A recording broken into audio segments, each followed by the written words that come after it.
Bem, vamos dar sequência ao nosso estudo sobre a história da igreja. Estamos agora na aula 3.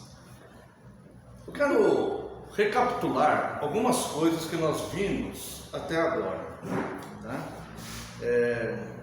Nós vimos até aqui que o conceito de Deus, desde o Antigo Testamento, quando o povo era escravizado no Egito, você colocou o slide 2, por favor? Era congregar o seu povo. Deus, ele levanta Moisés para libertar o povo, e a mensagem que Moisés tinha que dar para o faraó, que era o rei do Egito, era: deixe o meu povo ir para que me sirva no deserto, para que me preste culto. E Deus então mandou preparar o tabernáculo para congregar o povo. Então a ideia de igreja não é uma ideia que surgiu no Novo Testamento. O próprio Deus, é um conceito do próprio Deus em congregar o seu povo. Desde a peregrinação do deserto, nós já vemos o povo congregado. Depois, slide 2, por favor. Depois, a igreja foi instituída por Cristo nos apóstolos. Cristo, ele instituiu, chamou seus apóstolos, capacitou, enviou seus apóstolos para que lançassem os fundamentos doutrinários da igreja. E eles fizeram isso. E esse slide, ele representa o Concílio de Jerusalém, que foi o primeiro concílio da igreja, né? Estudamos isso ainda na primeira aula. A primeira aula foi a Era Apostólica, onde oficialmente eles romperam com o judaísmo ortodoxo. A igreja seguiu o seu caminho a partir deste concílio e foi se organizando igrejas e tudo mais. Na aula passada, que foi a Era Patrística, nós vimos que esse período, após os apóstolos e antes do século IV, os líderes da igreja eram chamados de pais, por uma questão de respeito, né? Para que não houvesse uma quebra do 5º mandamento. Eles eram chamados de pais e entrou na história como os pais da igreja. Nesse período, haviam os pais apostólicos, como nós vimos na semana passada, né? Que eram aqueles que foram discípulos diretamente dos apóstolos, os pais apologistas, que foram aqueles que tiveram que fazer defesa da fé contra os hereges, e os pais teólogos, que foram aqueles que se aprofundaram nas doutrinas e análises das doutrinas e tudo mais. Tá? Nesse período, houve a influência da filosofia. Então, entre os pais da igreja, muitos se manteram 100% fiéis às Escrituras. Alguns dividiam pensamentos das Escrituras e pensamentos de filosofia. E outros abordavam, se entregaram totalmente à filosofia, ao pensamento humano, ao raciocínio humano. E aí então foi inevitável o crescimento do número de hereges com suas heresias. Que a heresia nasce do pensamento humano, da distorção bíblica. Muitas vezes por influência espiritual de Satanás, né? Então os pais da igreja, conforme surgiam as heresias, eles iam combatendo essas heresias, excomungavam o herege, e as heresias eram rechaçadas. Muitos desses hereges excomungados, eles formavam grupos à parte, tá? Mas a igreja foi se mantendo fiel. E essa fidelidade doutrinária, bíblica, escriturística da igreja prevaleceu até o século IV. Hoje, nós vamos entrar nessa aula, a Igreja Imperial. E nós vamos ver por que as coisas mudaram a partir do século IV. Mas antes de nós entrarmos propriamente no século IV, eu quero convidar os irmãos para a leitura do livro do Apocalipse, capítulo 13.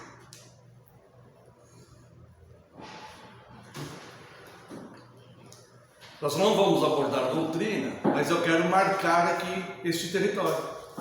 E os irmãos que fizeram aqui o estudo do livro do Apocalipse, vão entender e vão se associar a isso. Apocalipse capítulo 13, verso 1. Vi emergir do mar uma besta que tinha 10 chifres e 7 cabeças, e sobre os chifres 10 diademas, e sobre as cabeças nomes de blasfêmia. A besta que vi era semelhante a leopardo, com pés de urso e boca como de leão. E deu-lhe o dragão o seu poder, o seu trono e grande autoridade. Então vi uma de suas cabeças como golpeada de morte, mas essa ferida mortal foi curada. E toda a terra se maravilhou seguindo a besta. E adoraram o dragão, porque deu a sua autoridade à besta. Também adoraram a besta, dizendo: quem é semelhante à besta? Quem pode pelejar contra ela? Foi-lhe dada uma boca que proferia arrogâncias e blasfêmias, e autoridade para agir 42 meses.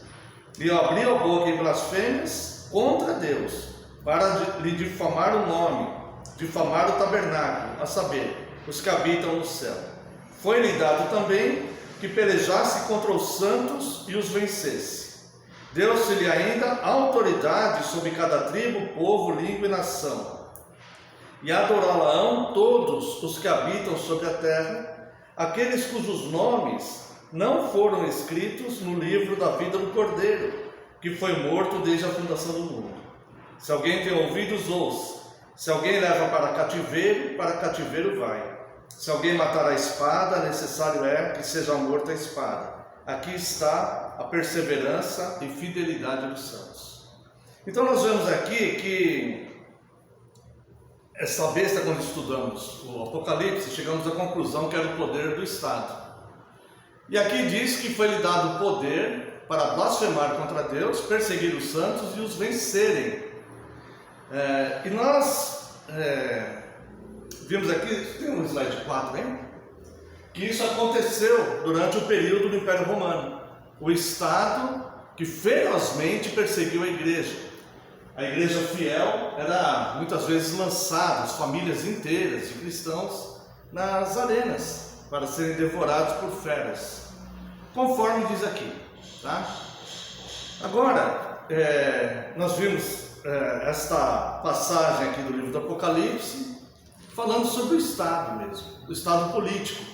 E vemos que isso de fato aconteceu já na história da igreja. O Estado perseguindo ferozmente a igreja. Hoje nós chegamos a analisar o verso 4, o século 4. E para falarmos com mais exatidão, nós temos que falar um pouco a respeito de um imperador do século 4 chamado Constantino. Essa aqui é uma estátua do imperador Constantino. Constantino, ele decretou o fim da perseguição contra a igreja no ano 313. Neste ano, os cristãos, estimativa de um censo que foi feito, eram metade da população do Império Romano, apesar de toda a perseguição que sofria. Coisa de 80 anos, mais ou menos, antes da ascensão do imperador Constantino, Tertuliano já havia registrado a seguinte frase. Ele disse: nós somos de ontem e todavia enchemos o vosso império, vossas cidades, vossas ilhas, vossas vilas, tribos, campos, castelos, palácios, assembleias e o Senado. Então já havia, cerca de mais de meio século antes de Constantino, até senadores que já estavam convertidos ao cristianismo.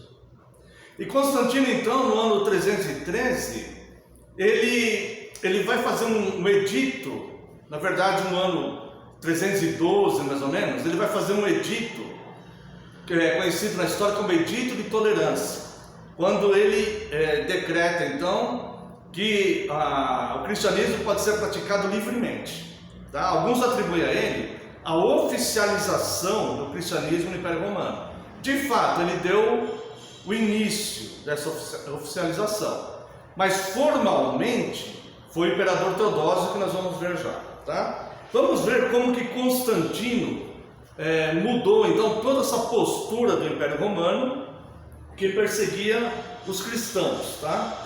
Então, Constantino, você põe o slide 6, por favor. Constantino, um dia antes de ir para uma batalha na Ponte Milvia, isso aqui que eu vou falar consta na biografia, né? é a suposta conversão de Constantino. Muitas pessoas vão dizer, não, mas Constantino não se converteu, isso foi apenas um acordo político. Nós não temos como saber isso, se ele de fato se converteu, se ele, pelo fato dos cristãos terem um número tão grande já na corte, inclusive no Senado, entre a população e tudo, se ele quis fazer algum tipo de acordo, isso nós não sabemos. O que nós vamos nos deter é nos registros históricos, no fato. Então consta que Constantino, um dia antes da batalha da Ponte Milvia, ele teve a visão que está representada aí. Ele teria visto no céu uma cruz, e sobre ela havia a frase, por este sinal vencerás. Ele decidiu então combater sobre a bandeira do cristianismo, e ganhou a batalha. Isso então mudou toda a história do cristianismo, que até então era muito perseguido pelo Império Romano. Você põe o outro slide do Constantino, por gentileza? Aqui nós vemos na parte da estátua dele, de uma outra estátua, e atrás o Coliseu, onde os cristãos eram perseguidos ali, lançados às feras, tá? Então veja bem, após essa batalha, Constantino, ele toma medidas para do cristianismo. Ele fez o edito de tolerância, trazendo liberdade religiosa, né? Não só para os cristãos, mas para todos. Esse foi o primeiro edito desse gênero feito no mundo, porque as nações obrigavam os povos a adorarem seus deuses, tá? E ele fez esse edito de tolerância, e ele foi além. Ele favoreceu de todos os modos os cristãos. Ele deu-lhes os principais cargos do Império Romano, isentou os ministros cristãos de impostos e do serviço militar, incentivou e ajudou na construção de igrejas, fez do cristianismo a religião da sua corte. Ele encomendou a confecção de 50 Bíblias para as igrejas de Constantinopla, encarregou Eusébio de supervisionar o trabalho e designou 2 carruagens para o transporte dessas Bíblias. É que as Bíblias elas eram bem grandes, né? Escrita à mão e tudo mais. Precisam de 2 carruagens para levar 50 Bíblias. Os dias de domingo eram observados já pelos cristãos como dia do Senhor no seu culto principal, desde a era apostólica. Então, ele decretou o feriado semanal aos domingos e deu folga para a maioria dos soldados para que pudessem participar dos cultos. E decretou então esse descanso semanal, um feriado semanal, tá? Proibindo qualquer trabalho ordinário, permitiu a licença dos soldados para participarem dos cultos no dia do Senhor. Ele construiu casas de cultos por todo o império para que toda a população pudesse cultuar o Senhor. E, por fim, por terminar de falar de Constantino, ele tem algumas obras que podem mostrar, talvez, frutos de uma possível conversão. Então, nós vemos muitas pessoas falando negativamente sobre Constantino, né? Eu acho que a gente tem que ter um pouco de temor para não quebrar o 9º mandamento, porque talvez ele tenha se convertido mesmo, embora não sabemos, tá? Mas olha algumas das obras que ele decretou enquanto imperador romano. Enquanto os imperadores anteriores perseguiram muitos cristãos, e ele fez tudo isso em favor dos cristãos, olha algumas obras dele. Ele aboliu a escravidão no império. Isso não favoreceu só cristãos, favoreceu todos os povos que os romanos conquistavam. Ele aboliu a escravidão no império. Ele aboliu os combates dos gladiadores, que lutavam até a morte na arena. Ele aboliu o combate dos gladiadores. Ele aboliu a morte de crianças indesejáveis, que era comum no Império Romano. Crianças que eram indesejáveis, eles sacrificavam, né? Era praticamente um aborto, como se fosse hoje em dia, tá? Ele aboliu essa prática, né? E foi ele que aboliu a crucificação, que era a pena capital de Roma. De Roma. Então ele fez tomou essas medidas, que foram medidas que podem talvez nos levar, né, a pensar como um fruto de fato de uma conversão, tá? Bem, Constantino ele fez todas essas obras, tá? Mas a igreja tornou-se então a religião do Império Romano, tornou-se a igreja imperial, a partir mais ou menos do ano 380 com Teodósio, tá? No ano 375, até o ano 395 mais ou menos, tá? E os problemas começaram então com Teodósio, de fato, slide 8, a partir do ano 380. Teodósio foi o último imperador do período da igreja no mundo unificado. Após ele, houve a separação entre o Ocidente e o Oriente. Teodósio fez o Edito de Tessalônica, que foi o que oficializou, vamos entrar numa redundância, né? Oficializou agora de forma oficial o cristianismo como religião oficial de Roma. E decretou que todos os cidadãos romanos deveriam ser membros da igreja. Então, neste momento, começa a haver aqui o que? O sincretismo, o paganismo, pessoas pagãs, pessoas que adoravam falsos deuses, se viram obrigadas a se tornarem membros da igreja. E a grande tragédia, vamos dizer assim, é quando ele decretou então que a pessoa, para ter cargos públicos no Império Romano, ela deveria então ser membro da igreja. Então qualquer pessoa, nós vemos aqui até o século IV, quando a igreja ainda se mantinha pura, excomungava os hereges e mantinha aquela fidelidade, né? Pessoas que passavam, famílias inteiras que sofriam perseguição, nós vemos ali, podemos dizer que havia uma conversão genuína, que ninguém ia morrer por algo que não cresce totalmente. Agora nós vemos uma igreja inchada, onde a pessoa, sem mesmo professar a fé, tinha que ser membro por causa de uma decisão do Estado. E se ela tivesse alguma ambição política, alguma vocação para questões públicas, políticas, ela também deveria ser membro da igreja. Então, nós vemos que começamos a entender aqui que a influência do Estado na igreja é totalmente negativa. E foi a influência do Estado na igreja que veio causar diversos desvios que a igreja começou a passar então, tá? E eu quero comentar com os irmãos alguns desses desvios, tá? Foram muitos mesmo, muitos, mas eu vou comentar somente alguns e até chegar no século XVI, mas só os mais importantes.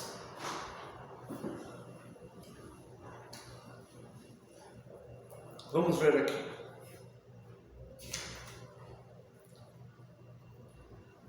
No ano 400 surgiu orações pelos mortos e o sinal da cruz feito no ar.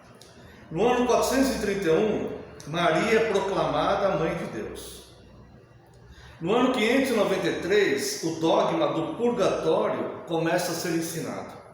Veja que todas essas questões, nós nem estamos abordando uma questão doutrinária. Quando nós vamos ver o surgimento dos papas, que é uma sucessão apostólica, né? Nós nem vamos entrar nesse mérito. Nós estamos falando apenas das datas históricas, quando começaram diversos desvios na igreja, tá? No ano 609, é considerado o começo histórico do papado. No ano 789, começa então o culto das imagens e das relíquias.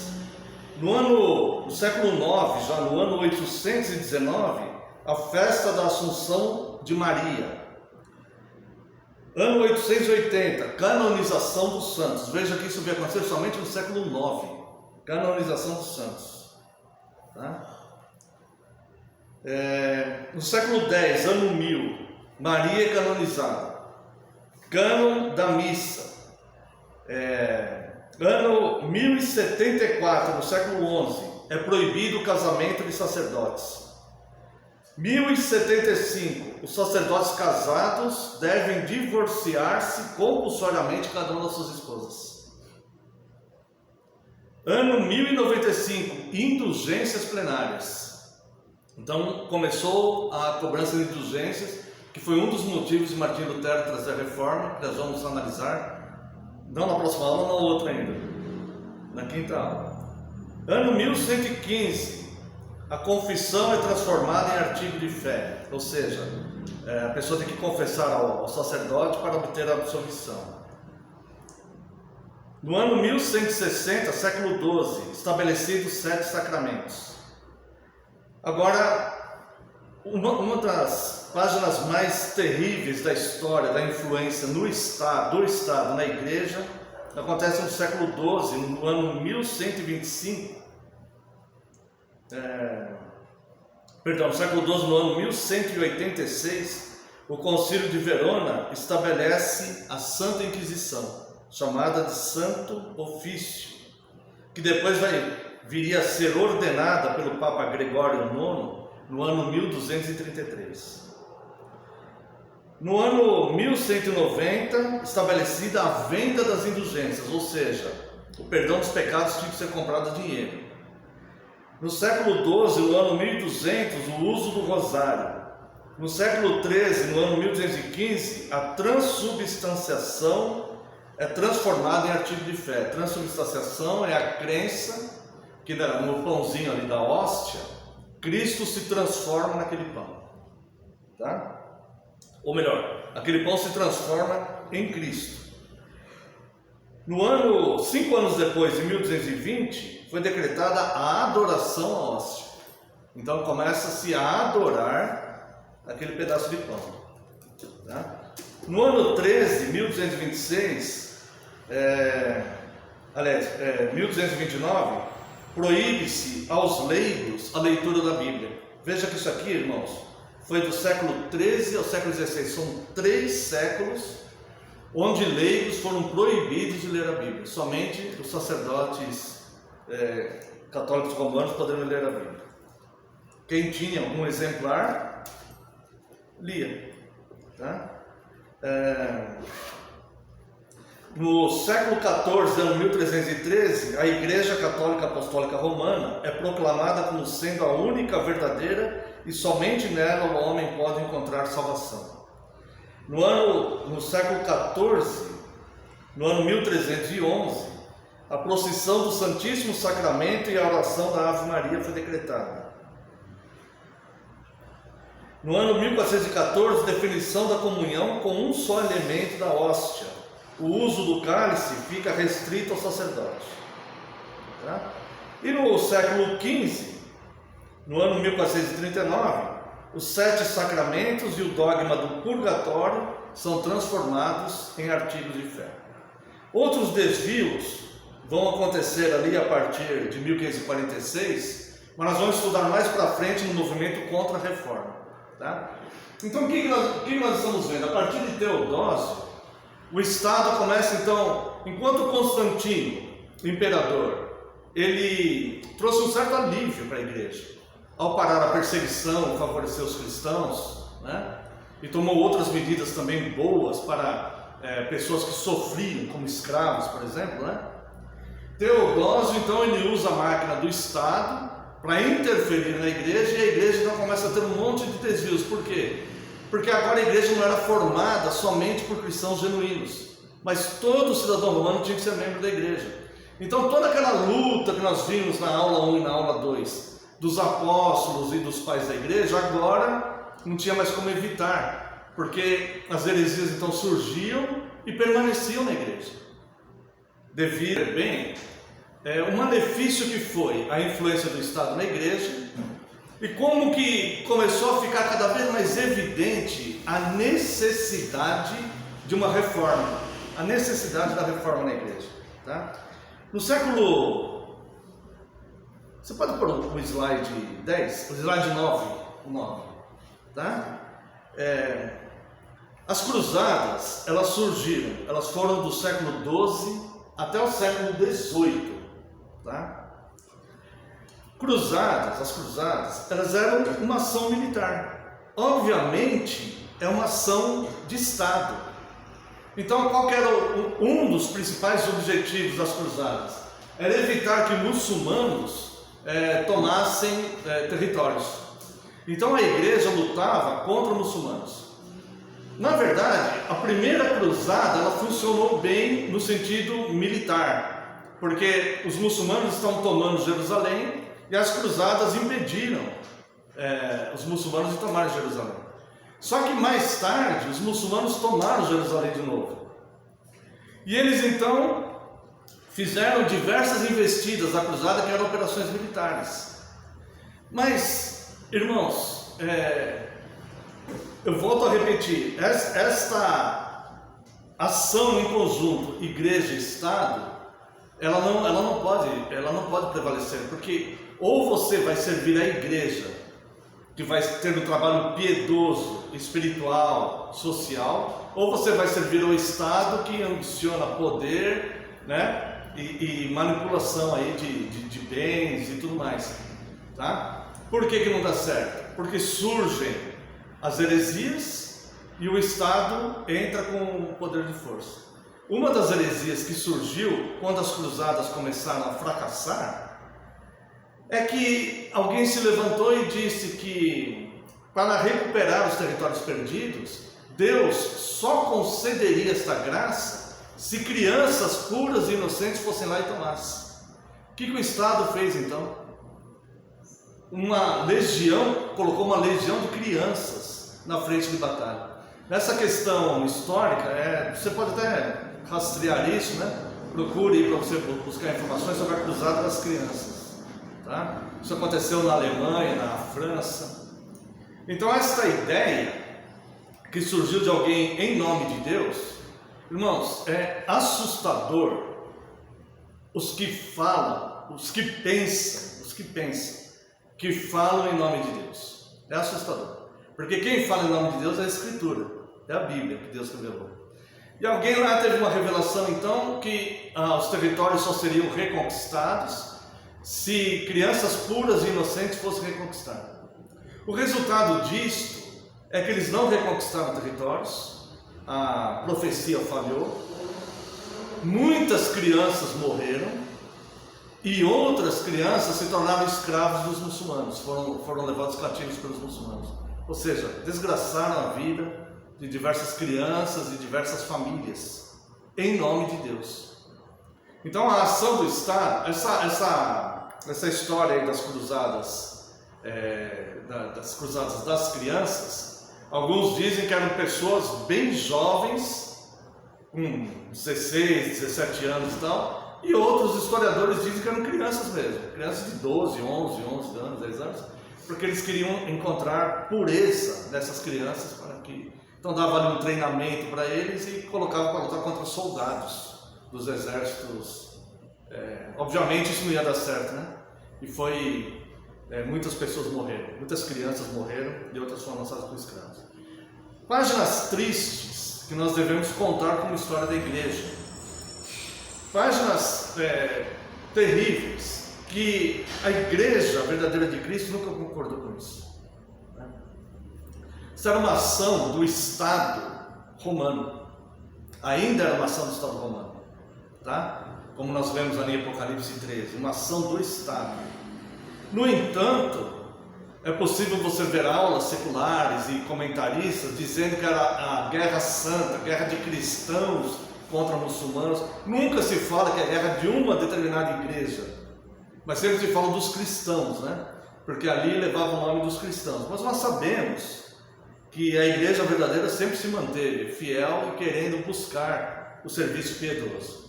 Por isso existe um alerta contra essa interferência do Estado na igreja. E uma outra página que eu quero mencionar com os irmãos, também surgiu no século XII, né? Que é a Inquisição.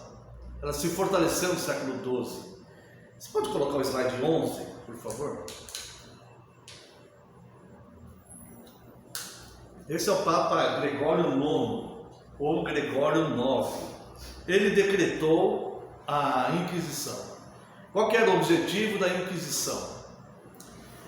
Eu quero lembrar um fato que é verdadeiro, que o chefe da igreja é o chefe do Estado, do Império Romano é o chefe do Estado.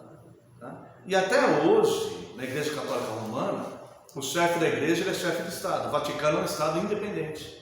O Vaticano foi dado, vamos dizer assim, pela Itália para a Igreja no ano de 1929.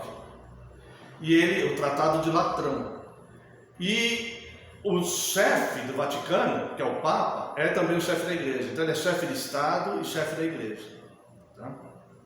Nessa época, anterior a isso, obviamente, aqui estamos falando do século XII, o Papa era chefe de Estado. Tá?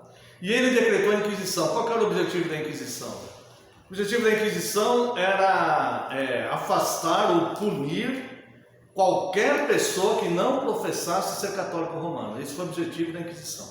Tá? Então, a Inquisição, ela perseguiu e matou, durante os séculos XII a XVIII, mais de 100 mil pessoas. A maioria dessas pessoas, 100 mil que morreram, porque muitos foram torturados e não morreram. 100 mil foram torturados e mortos. A maioria dessas 100 mil pessoas foram mulheres acusadas de prática de bruxaria, cientistas, pessoas que foram apanhadas em atos homossexuais e qualquer pessoa que não professasse ser católico romano. Nós vamos analisar aqui alguma coisa com bastante cuidado, bastante responsabilidade, bastante cuidado. Nós vamos ver como estava cada vez mais sendo necessária uma reforma, não só na igreja, como no mundo. Tá? E eu convido a todos que estão assistindo pelo vídeo, os irmãos que estão aqui, que assistam a próxima aula também, que nós vamos falar sobre a Europa e os Estados nacionais. E nós vamos ver a que ponto chegou essa interferência do Estado na igreja, o que aconteceu em nome de Deus, e como a reforma ela não foi apenas um movimento religioso, não foi apenas um movimento de algumas pessoas que estavam insatisfeitas com uma igreja, tentaram mudar, não conseguiram, saíram de lá e organizaram outra igreja. Não foi isso que aconteceu. Foi um processo de quase 200 anos de luta social. Então nós vamos e benefícios para o mundo, tá? Para a igreja e para o mundo. Mas antes de nós analisarmos os pré-reformadores, os reformadores e a contra-reforma, na próxima aula, se Deus nos permitir, nós vamos falar da Europa e dos Estados nacionais. E nós vamos ver como era necessário e urgente uma reforma. E nós vamos poder ver pela história como Deus foi misericordioso mais uma vez com a humanidade, levantando os reformadores. Vamos a essa página triste, temos crianças aqui, né? Vou procurar ser bastante tranquilo aqui. Os pais se perceber alguma coisinha, vocês dão uma cuidado aí, tá? Nós vamos passar aqui alguns instrumentos de tortura usados pela igreja no período da Inquisição, em nome de Deus. E mais uma vez eu vou dizer, contra mulheres que eram acusadas de bruxaria, contra pessoas que foram acusadas ali de... Lembrando que na Inquisição, na maior parte da Inquisição, principalmente a Inquisição portuguesa e espanhola, que nós vamos falar quando nós formos abordar a questão da reforma, a Inquisição espanhola e a portuguesa, eu não me recordo se em outras também, porque teve na Alemanha, teve na França, tem em vários lugares, né?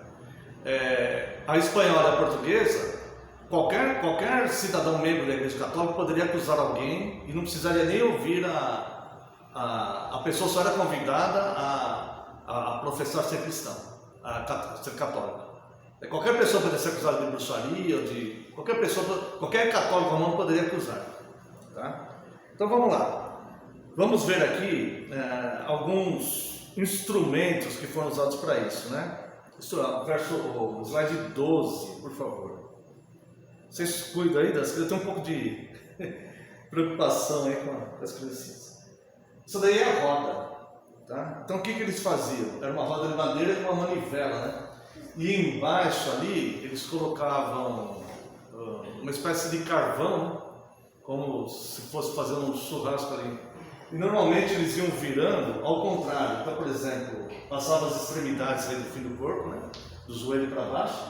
Depois virava nesse sentido para cá, para a direita, né? Virava para a direita, tá? A extremidade de cima aí, né? Parte superior. Iam fazendo isso até a pessoa por completo, né? Verso 13. Esse é o balcão. Aqui amarravam, né, as pessoas, as mãos esticadas para cima assim, tá? E as pernas. E essas, tipo manivelas, tem coisa, iam esticando as cordas e a pessoa ia comprimindo, né? Os braços para cima e as pernas, os braços para um lado e os pés, né? As pernas para o outro lado até romperem os ligamentos, os nervos, enfim, tudo mais. Os irmãos lembram que nós lemos no começo aqui, Apocalipse 13. Os irmãos situem na história. Veja se posturas dessas aqui era Deus que mandava fazer isso com as pessoas, né? Obviamente não. Tá?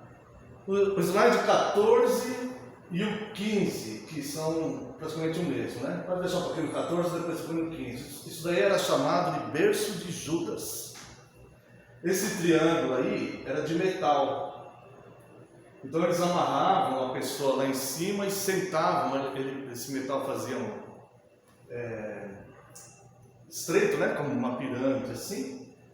Aí colocava a pessoa nua ali e amarrava nessas cordas. E a pessoa que estava responsável, que no caso esse aqui da direita aqui, né? Está responsável pelas cordas, ele vai afrouxando as cordas. Conforme ele vai afrouxando as cordas, a pessoa vai descendo. Mas é um processo muito lento, que vai demorando até a pessoa ser rompida totalmente. Verso 15 também, esse daí, ó, tá? Chama berço de Judas. Chamava, né? O 16 e o 17, o 16 é chamado caixão de tortura. Esse caixão é o seguinte: a pessoa ficava 6 dias aí dentro e ele comprimia a pessoa, colocava ali, tinha uma estrutura embaixo onde eles, como se fosse uma morsa, eles amarravam, comprimia totalmente a pessoa ali, né? Os relatos históricos é que a pessoa ficava agonizando por 6 dias ali. E eles deixavam expostos em praça pública, né? E inclusive muitas vezes colocavam mais para baixo assim, para animais irem se alimentando da pessoa. E o outro é a roda, o próximo slide, é a roda pública. Essa também é uma roda, também era pública. A pessoa ficava ali amarrada, né? E essa roda ela ficava girando, tá? Então ele ficava com os braços para fora e as pernas. E o inquisidor, o torturador aqui, ele ficava com uma espécie de bastão de metal batendo nas extremidades, né? Que seriam os pés, nas mãos, batia com força, conforme a roda girava, tá? E ele fazia isso várias vezes por dia.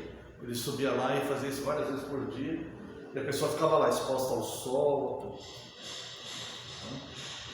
Vamos lá. 18. Isso daí é chamado de pera da angústia. Isso daí era usado em mulheres e pessoas, homens que eram apanhados em atos homossexuais, né? Então introduzia ali, está vendo ela fechada e aqui aberta, né? Dava um jeito de introduzir isso daí, depois tinha esse mecanismo, eles abriam também até romper a pessoa o máximo que podia lá, tá? O 19 é a serra, né? Esse é mais conhecido para até tirar. Irmãos, desculpa, mas é que a gente tem que, para fazer esse estudo, né? A gente tem que... Eu gostaria muito de não ter que precisar de falar essas coisas, né? Mas nós precisamos entender como os homens usaram indevidamente o nome de Deus, né? Como que foi necessário de fato uma reforma. Durante todo esse período, muitos cristãos fiéis, que eram membros da igreja, lutavam contra isso. Sempre houve oposição dentro da igreja contra isso, né? E isso nós vamos ver claramente no período dos pré-reformadores. Haviam pré-reformadores, sacerdotes, tudo que lutavam ardentemente, queriam ver o fim dessas coisas, né? Principalmente porque eles tinham as escrituras. Os sacerdotes, eles liam as escrituras, né? Quem não lia era o povo. Bem, como eu sabia que haveria algumas crianças aqui, né? Eu deixei de lado empaleamento, depois se os irmãos quiserem, depois eu posso explicar para os irmãos, o esmagador de cabeça e o estripador de seios, e a garra de gato, que eram outros também terríveis, mas achei melhor nem colocar.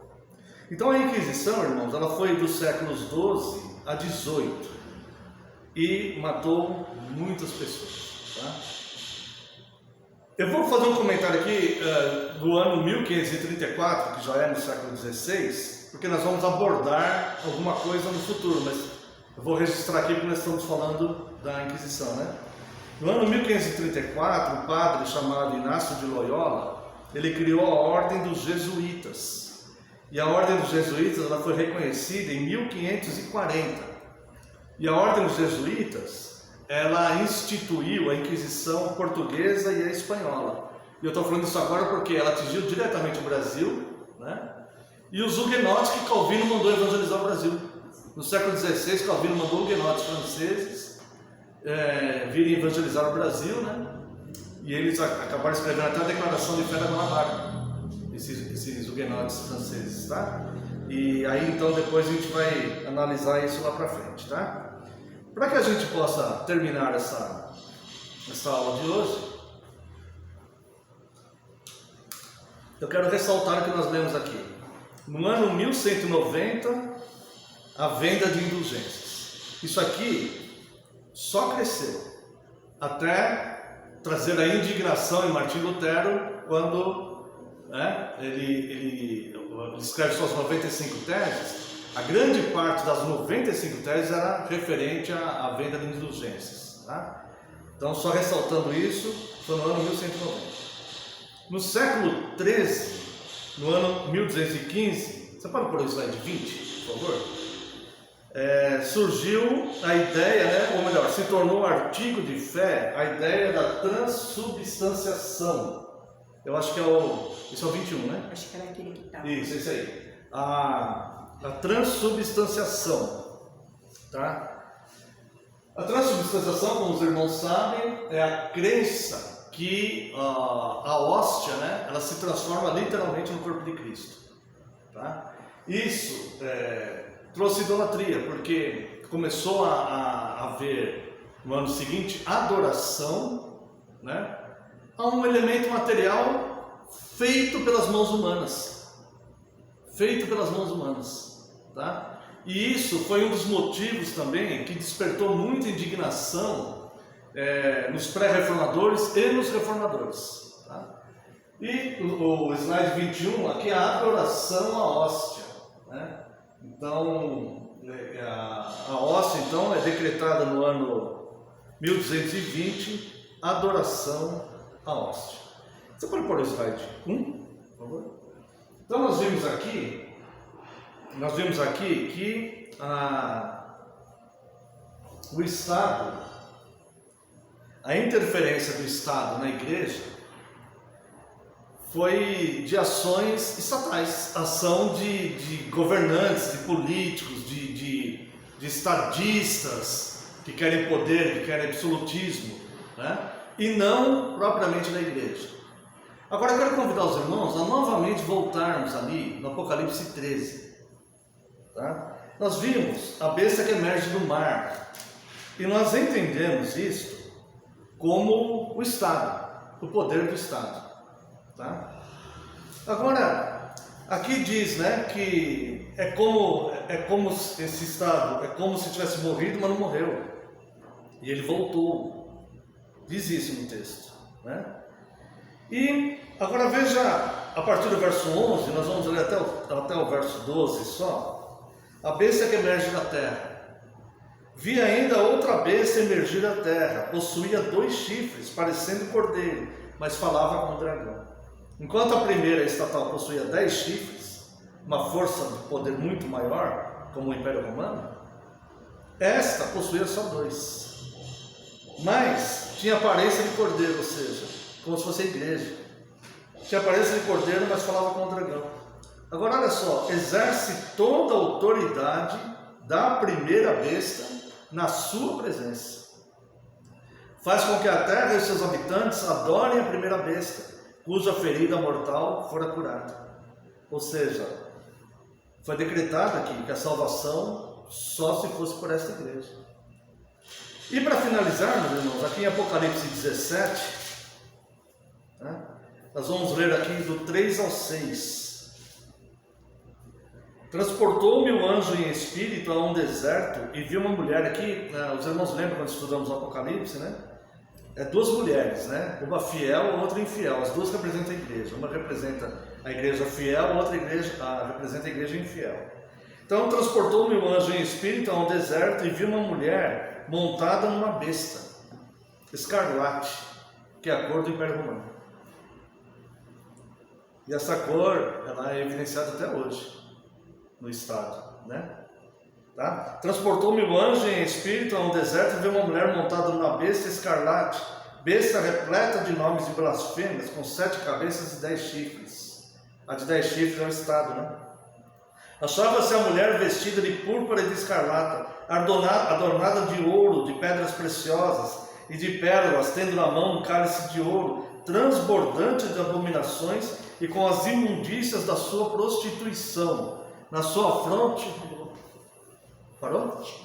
Na sua fronte achava-se escrito um nome, um mistério: Babilônia a grande, a mãe das meretrizes e das abominações da terra. Então vi a mulher embriagada com o sangue dos santos e com o sangue das testemunhas de Jesus. E quando a vi, admirei-me com grande espanto. Então veja, essa mulher representa uma igreja. Essa igreja está montada na besta que representa o Estado, e ela se embriaga com o sangue dos santos, né? Então, nós vimos aqui uma história triste, né? Triste, né? A gente poderia dar uma aula alegre, né? Feliz, né? Mas a gente tem que analisar a história como ela é. E nós vemos como foi importante a reforma, né? E também, irmãos, para nós finalizarmos, isso aqui nos leva a pensar o seguinte: quanta gratidão nós temos que ter a Deus, que vivemos numa geração que somos livres para cultuar a Deus. Podemos trazer nossos filhos aqui livremente, podemos professar a nossa fé, né? Podemos ter comunhão, estar aqui e aprendendo mais de Deus, né? Para que nós estivéssemos aqui, muita gente morreu, né? Muita gente deu sangue, deu vida, né? Essas pessoas que passaram esse período aí, elas não negaram a sua fé. Algumas foram acusadas injustamente e não tiveram defesa, que foi o caso das mulheres que eram acusadas de bruxaria, né? Homossexuais e outros, né? Os que morreram que não negaram a fé também passaram por esse propósito. Bom, aqui nós terminamos esta aula, né? A próxima aula vamos falar da Europa e estados nacionais. Espero que tenha sido útil para todos.